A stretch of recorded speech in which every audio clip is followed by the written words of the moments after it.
What is up, Collector Crew? Shiny Collector here. You're probably thinking, shiny Pokemon don't exist in Generation 1, you pleb. And you're absolutely right, shinies didn't exist until Generation 2. In Generation 2, shininess of Pokemon is determined by its stats. So, if you get a Pokemon at the right stats in Generation 1, it'll become shiny once traded to Generation 2, or sent through the Poké Transporter to Generation 7. The stat trait that determines shininess is called DVs. DV stands for Determinant Value, and is an early version of IVs that were used in Generations 1 and 2. DVs range from 0 to 15, giving 16 possibilities per stat. In order for a Pokemon to be shiny, its DV spread should be as follows. Attack is 2, 3, 6, 7, 10, 11, 14, or 15, defense is 10, speed is 10, and special is 10. This is where we get our shiny odds from if we just do a bit of math. It's also helpful to know HP is 0 or 8 for a shiny, but HP DVs are determined by the other stats DVs, so it doesn't affect shiny odds. It might be confusing, so if you don't fully get it thus far, just know that the DV spread for a shiny Pokemon should be as shown. You can't always tell a Pokemon's DVs exactly if it's too low of a level. For most, if not all Pokemon, you can tell once they reach level 50, so for lower leveled targets, you would need to do an item clone glitch to get rare candies. It's easy to find a guide on that for red and blue, but harder for yellow, so I'll link an item clone guide for yellow in the description. You can use a DV calculator to tell a Pokemon's DV stat spread. Since Generation 2 introduced the special attack and special defense split, where Generation 1 just had a single special stat, we need to see which of these two, attack or defense, is the same base stat as the Generation 1 special, then use that stat for special. The link to this DV calculator is also in the description. One last vital piece of information to know before hunting in Generation 1 is that not everything can be hunted. Regular grass, cave, and surfing encounters are essentially shiny locked. They do not have full range of all DV possibilities and can therefore not be shiny. The Pokemon that can be shiny are any interactable Pokemon, including the legendaries and Snorlax, any gift Pokemon such as Eevee, Lapras, etc., and this includes Pokemon you buy such as the Magikarp and Game Corner Pokemon, any Pokemon you encounter by fishing, any in-game trade Pokemon, and any Pokemon you get from glitches such as the Trainer Fly Glitch and item Underflow Glitch. A quick tip is that you can check your HP in your party Pokemon screen and reset if it does not have 0 or 8 DVs before checking the rest of the stats. You now have all the basic information to set up your Generation 1 shiny hunt. For specifics on each type of hunt, go to one of the timestamped here in the video.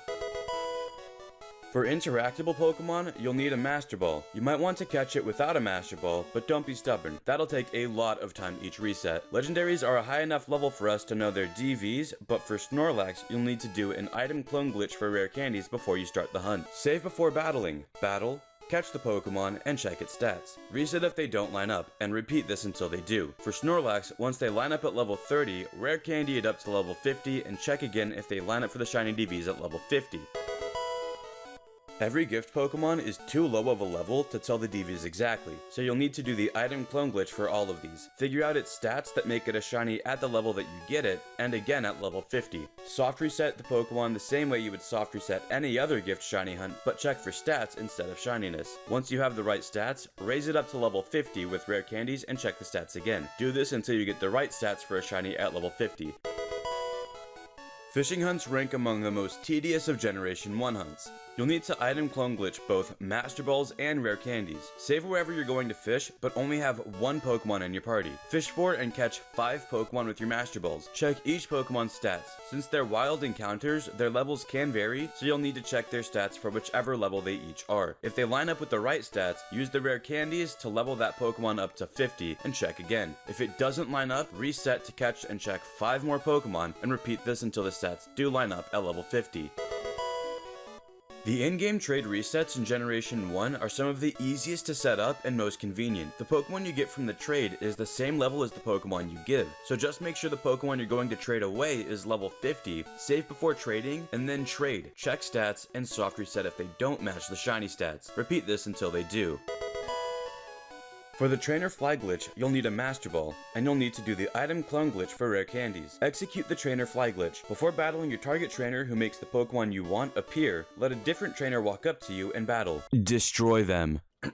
This lets you regain access to your menu, save before battling your target trainer, battle him and go back to the route that you flew away from, cancel out of the menu, catch the Pokemon you want, and check its stats. It's a very low level, so you'll need to use the rare candies to level it up before you can guarantee if it's a shiny. If the stats don't line up, reset, battle the trainer, and go catch your Pokemon until the stats line up with the shiny DVs at level 50. I'll link a more in-depth explanation of the trainer fly glitch in the description, as well as a map that shows which trainers produce which Pokemon through it. For the item Underflow Glitch, I'm going to refer you to Blue by Sharp 28. He did a video on it, and it's a very complex glitch, so it does need a tutorial of its own. That video will be linked to in the description. Once you have the Pokemon at level 50 with the right stats, save. That's a shiny Pokemon. You can trade it to Generation 2 or Poke-Transport it to Generation 7 for it to become shiny. I know this guide was very information heavy, so if you have any questions, check the description for an answer, and if you can't find it, leave your question in the comments. If you hunt a shiny in Generation 1 using this tutorial, please share it with me over on Twitter. If you enjoyed this video or found it helpful, make sure to leave a like, and if there's any constructive criticism for the future, please leave it in the comments. And until next time, keep it calm, cool, and collected.